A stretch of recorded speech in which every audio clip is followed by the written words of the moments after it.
Chapter 16. A thief in the night. Now the days passed slowly and weary. Many of the dwarfs spent their time pilling and ordering the treasure, and now Thorin spoke of the Arkenstone of Thrain, and Blade for it eagerly look for in every corner. For the Arkenstone of my father, he said, it's worth more than a river of gold in itself, and to me it is beyond price. The stone of all treasures I name unto myself, and I will be avenged on anyone who finds it and withholds it. Bilbo heard these words and he grew afraid, wondering old bundle of tattered ornaments that he used as a pillow. He grew afraid, wondering what would have happened if the stone was found wrapped in an old bundle of tattered ornaments that he used as a pillow.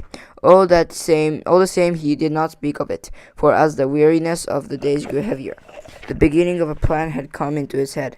Things had gone on like this for some time, when the ravens brought news that Dane and more than 500 dwarves hurrying from the Iron Hills were now within the 2-day march of Dale, coming from the northeast. But they cannot reach the mountain unmarked, said Roak. I fear lest there be battle in the valley. I do not call this council good, though they are grim folk. They are not likely to overcome the host that best besets you. And even if they likely do overcome your host, there beats you. And even if they did so, what will you gain? Winter and snow is hastening behind them. How shall you be fed without the friendship and goodwill of the lands about you? The treasure is likely to be your death, though the dragon is no more. But Thorin was not moved. Winter and snow will bite both men and elves, he said, and they may find their dwelling in their waste grievous to bear. With my friends behind them and winter upon them, they will perhaps be in softer mood to parley with. That night Bilbo made up his mind. The sky was black and moonless. As soon as it was dark, he went to the corner of an inner chamber just within the gate and drew from his bundle of rope, and also the Arkenstone wrapped in a rag. Then he climbed to the top of the wall. Only Bumber was there, for it was his turn to watch, and the dwarves kept only one watchman at a time. It's mighty cold, said Bumber. I wish we could have fire up here as they have in the camp. It's warm enough inside, said Bilbo. I dare say, but I am bound here till midnight, grumbled the fat dwarf. I sorry business altogether, not that I venture to disagree with Thorin. May his beard grow even longer, yet he was ever a dwarf with a stiff neck. Not as stiff as my legs, said Bilbo. I'm tired of stairs and stone passages. I would give a good deal for the feel of grass on my toes. I would give a good deal for the feel of a strong drink in my throat and a soft bed after a good supper. I can't give you those while the siege is on, but it is long since I watched, and I will take your turn for you if you like. There is no sleep in me tonight. You are a great good fellow, Mr. Baggins, and I will take your offer kindly. If there should be anything to note, rouse me first, mind you. I will lie in the inner chamber to the left, not far away. Off you go, said Bilbo. I'll wake you at midnight, and you can wake the next watchman. As soon as Bumber had gone, Bilbo put his ring, fastened his rope, slipped down over the wall, and was gone. He had about 5 hours before him. Bumber would sleep. He could sleep at any time, and ever since the adventure in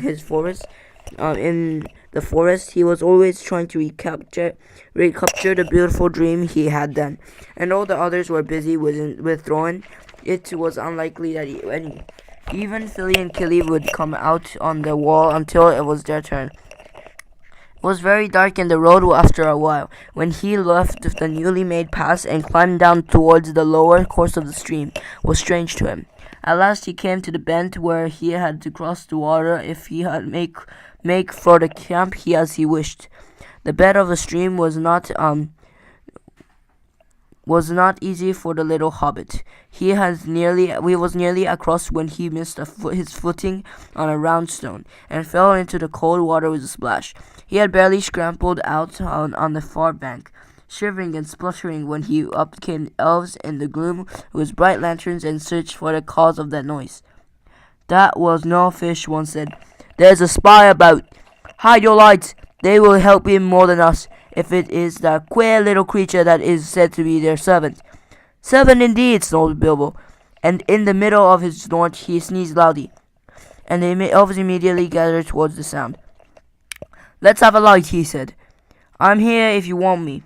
And he slipped off his ring and popped from behind a rock. They seized him quickly in spite of their surprise.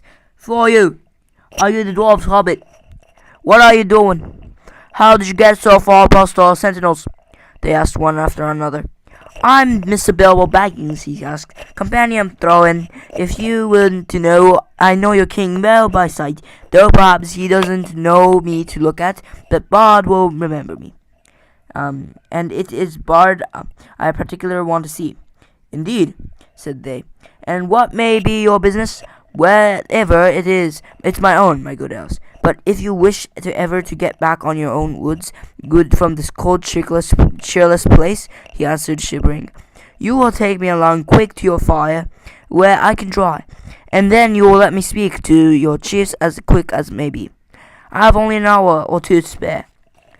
That is how it came about some 2 hours after his escape from the gate. Bilbo was sitting beside a warm fire in front of a large tent, and there sat two, gazing curiously at him, both the Elven King and Bard. A hobbit in elvish armor, partly wrapped in an old blanket, was something too new to them. Really, do you know, Bilbo was saying in his best business manner, things are impossible. Perhaps I'm tired of this whole affair. I was just back in the West in my home, where folk are more reasonable. But I have an interest in this matter, the 1/14th share to be precise. According to a letter which fortunately I believe I have kept, he drew out from a pocket in his old jacket, which he still wore over his mail, crumpled and much folded, Thorin's letter that had been put under the clock of his mantelpiece in May. A share of the profits, mind you, he went on. I am aware of that. Personally, I am only too ready to consider to all your claims carefully and deduct what is right from the total before putting in my own claim. However, you don't know Thorin Oakenshield as well as I do. I assure you he is quite ready to sit on a heap of gold and starve, as long as you sit here. Well, let him, said Bard. Such a fool deserves to starve. Quite so, said Bilbo. I see your point of view. At the same time, winter is coming on fast. Before long you will be having snow and whatnot, and supplies will be difficult even for elves, I imagine. Also, there will be other difficulties. You have not heard of Dane and the dwarves of the Iron Hills. We have a long time ago, but what has he got to do with us? Asked the king. I thought as much. I see. I have some information you have not got. Dane, I may tell you, is now less than 2 days' march off, and has at least 500 Gwyn dwarves with him. A good many of them have had experience in those dreadful dwarf and goblin wars, of which you have no doubt of heard. When they arrive, there may be serious trouble. Why do you tell us that? Are you betraying your friends, or are you threatening us? Asked Bard gently. My dear Bard, squealed Bilbo, don't be so hasty. I never mind such suspicious folk. I am merely trying to avoid trouble for all concerned. Now I will make you an offer. Let us hear it, they said. You may see it, said he. It is this, and he drew forth the Arkenstone and threw away the wrapping. The Elven King himself, whose eyes were used to things of wonder and beauty, stood up in amazement. Even Bard gazed marveling in silence. It was as if a globe had been filled with moonlight and hung over before them, if a net woven the glint of frosty stars. This is the Arkenstone of Thrain, said Born, the heart of the mountain, and it is also the heart of Thrain. He values it above a river of gold. I give it to you. It will aid you in your bargaining. Then Bilbo, without a shudder, not without a glance of longing, handed the marvelous stone to Bard, and he held it in his hands as though gazed. But how is it yours to give? He asked at last with an effort. Oh well, said the Hobbit uncomfortably, it isn't exactly, but well, I'm willing to let it stand against all my claim. Though you know, I may be a burglar, or so they say. Personally, I never really felt like one, but I am honest one. I hope more or less. Anyways, I am going back now, and the dwarves can do what they like to me. I hope you will find it useful. The Elven King looked at Bilbo with new wonder. Bilbo Baggins, he said, you are more worthy to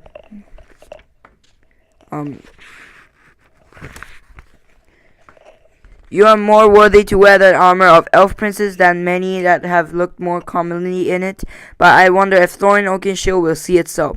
I have more knowledge of dwarves in general than you have, perhaps. I advise you to remain with us, and here you shall be honored and thrice welcome. Thank you very much, I'm sure, said Bilbo with a bow. But I don't think I ought to leave my friends like this after all we have gone through it together, and I promised to wake old Bomber at midnight, too. Really, I must be going, and quickly. Nothing they could say would stop him. An escort was provided for him as he went. Both the king and Bard saluted him with honor. As they passed through the camp, an old man wrapped in dark cloak rose from a tent, where he was sitting and came towards them. Well done, he said, clapping Bilbo on the back. There is always more about you than anyone expects. It was Gandalf. For the first time for many a day, Bilbo was really delighted, but there was no time for all questions that he immediately wished to ask. All in good time, said Gandalf. Things are dawdling towards the end right now. Unless I am mistaken, there is an unpleasant time just in front of you, but keep your heart up. You may come through all right. There is news brewing that even the ravens have not heard. Good night. Puzzled but cheered, Bilbo hurried on. He was guided to a safe ford and set across dry, and then he said farewell to the elves and climbed back carefully back towards the gate. Great weariness had begun to come over him, but it was well before midnight, and he clambered up the rope again. It was still where he had left it. He untied it and hid it, and then he sat down on the wall and wondered anxiously what would happen next. At midnight he woke Bomber, and then in turn rolled himself up in a corner without listening to the old dwarf's thanks, which he had felt he had hardly earned. He was soon fast asleep, forgetting all his worries till the morning. As a matter of fact, he was dreaming of eggs and bacon.